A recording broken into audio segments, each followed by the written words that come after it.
Hello বন্ধুরা, তো chef Pritish চলে এসছে আজকে আবার তোমাদের সঙ্গে একটা নতুন রেসিপি নিয়ে। তো আজকে যেটা বানাবো সেটা খুব একটা স্পেশাল জিনিস বলতে সবার খুব পছন্দের জিনিস। এটা কেন? তেঁতুলের চাটনি। আজকে তেঁতুলের চাটনি বানাবো। তেঁতুলের চাটনি বানানোর পিছনে একটা কারণ আছে। আজকে আমার গিন্নি দই বড়া খেতে চেয়েছেন। তো দই বড়া খেতে চেয়েছেন, সেই জন্য দই বড়ার সঙ্গে তো তেঁতুলের চাটনি লাগবে। তো সেই জন্য আগে ফার্স্টে তেঁতুলের চাটনি বানাবো, তারপরে দই বড়া বানাবো। তো তেঁতুলের চাটনি বানানোর জন্য সবার প্রথম যেটা করতে হবে, সেটা ছাড়া কিন্তু কোনো রান্না হবে না, সেটা হচ্ছে গ্যাস জ্বালাতে হবে। প্রথমে গ্যাস জ্বালাবো। একবার ধরে গেছে। এবার দেবো সরষা তেল।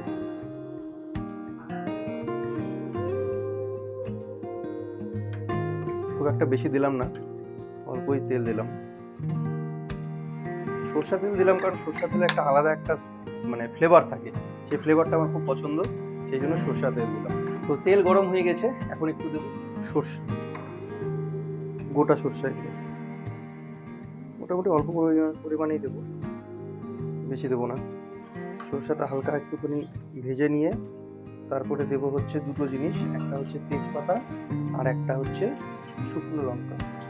এখন দেবো একটু তেজপাতা, তারপরে দেবো 5-6টা লাল লঙ্কা, অ্যাকচুয়ালি এটা শুকনো লঙ্কা। তো এবার দিয়ে দেবো তেঁতুলের পেস্ট।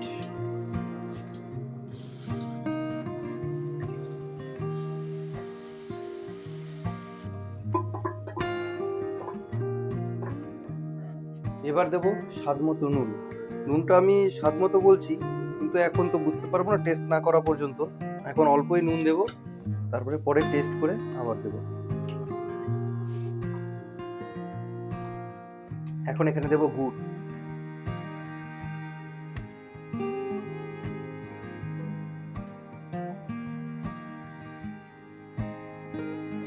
মোটামুটি বড় চামচের 3 চামচের মতো এখন দেবো। পরে যদি আরো লাগে, মানে টেস্ট করার পর দরকার পড়লে পরে আবার।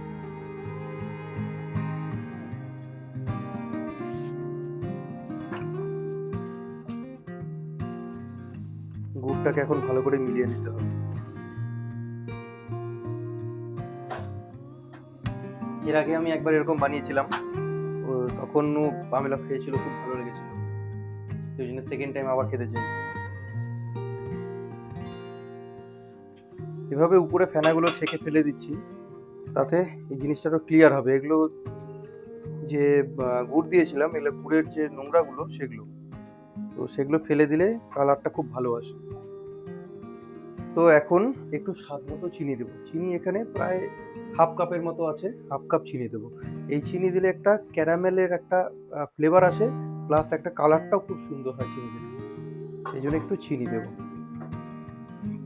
চিনি দেওয়ার পরে ইনস্ট্যান্ট কালারটা কতটা চেঞ্জ হয়ে গেল, কতটা ডিপ কালার হলো, এই জন্যই আমি চিনি দিই একটু। বেশি চিনি দেইনি, মোটামুটি হাফ কাপের মতো দিয়েছি, তাতেই কালারটা কতটা চেঞ্জ হয়েছে। তো চাটনি মোটামুটি রেডি। এবার জাস্ট উপর থেকে একটু মৌরি গুঁড়ো ছিটিয়ে দেবো, মোটামুটি 1 চামচের মতো দিয়েছি।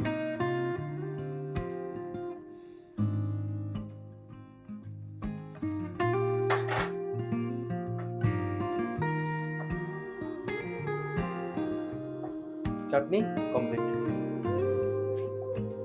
এটা আমি একটুখানি পাতলায় নামিয়েছি, কারণ এটা যখন ঠান্ডা হবে অনেকটা জমে যাবে।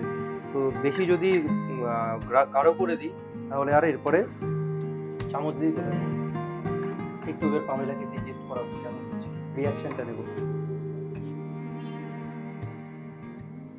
আস্তে আস্তে, গরম গরম।